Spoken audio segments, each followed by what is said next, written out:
The rain was pouring outside, its soft patter echoing through the grand lobby of Whitmore Industries.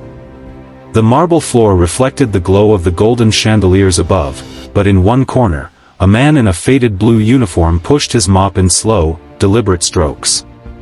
His name was Samuel Dawson, the janitor everyone knew, but no one really noticed. He had worked here for 12 years, mostly invisible to the suits and ties rushing past him. On this day, though, something unusual was about to happen. Samuel had just bent down to pick up a crumpled piece of paper when a little girl's voice, trembling yet clear, floated toward him. "Mister, are you my new daddy?" He froze. His eyes darted toward the small figure standing by the reception desk, maybe 8 years old, her hair wet from the rain, clutching a worn teddy bear so tightly it looked like it might fall apart. She was looking straight at him, big brown eyes filled with a strange mix of hope and fear. Samuel's throat tightened. He wasn't her father. He didn't even have children. "I think you've got the wrong person, sweetheart," he said softly. But before he could ask her name, the elevator behind him opened, and out stepped Richard Whitmore, the CEO of the company. The girl's eyes shifted. Her expression didn't change, but Samuel noticed her take a small step closer to him, as though she felt safer near the janitor than the tall, sharply dressed man approaching. Richard stopped in his tracks. His gaze locked on the girl, then on Samuel. "Sam, what's going on here?" he asked. Samuel hesitated. "I was just about to ask her the same thing." He crouched down to the girl's level. "What's your name, honey?" "Lila," she whispered. Then, looking at the CEO, she said something that sent a shiver through both men. "My mommy told me you might be my new daddy." Richard's face paled. The room seemed to shrink. Samuel felt caught in the middle of something far bigger than a simple misunderstanding. He looked from the girl to the CEO, reading the tension in Richard's jaw. Finally, Richard sighed and motioned for them to follow him to his office.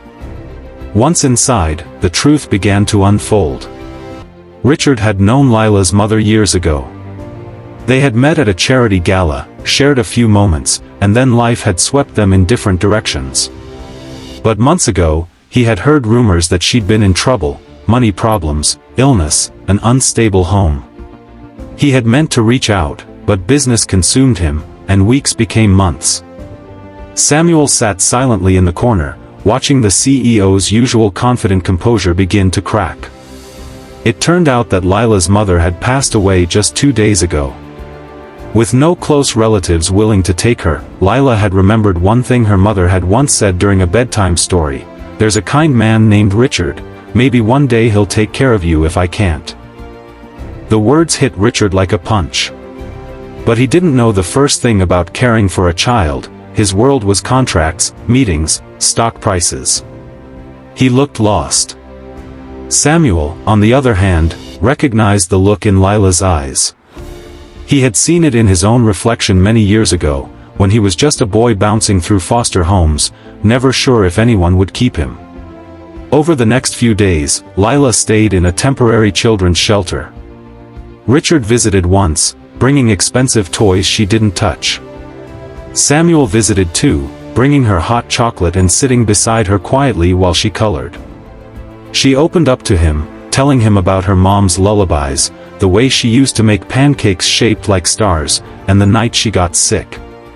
One rainy evening, Samuel found Richard in his office, staring out at the city skyline. "She doesn't need your money, Richard," Samuel said gently. "She needs someone to be there when she wakes up from a nightmare. Someone who'll sit with her when she's sick. Someone who'll show up."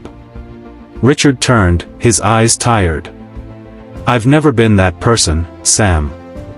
"Maybe it's time you learn," Samuel replied. It wasn't an easy journey. Richard started small, picking Lila up from the shelter once a week, then twice. He learned how to braid her hair by watching YouTube videos late at night. He burned the first batch of pancakes he tried to make. He stumbled, but he kept showing up. Samuel was there, too, not just as the janitor anymore, but as a friend to both of them. He'd stop by after his shift to play board games with Lila, or give Richard a pep talk when he felt overwhelmed. Slowly, the little girl who had once clutched her teddy bear in fear began to laugh again.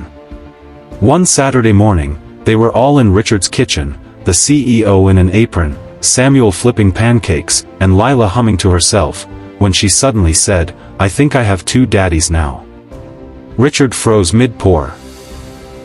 Samuel looked at her, then at Richard, and for the first time, Richard smiled without hesitation.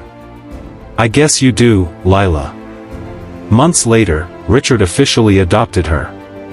The day of the court hearing, Lila wore a white dress and held both their hands as they walked out of the courthouse.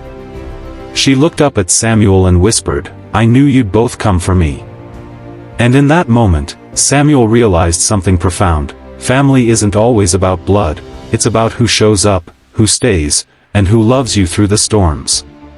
Richard learned it too.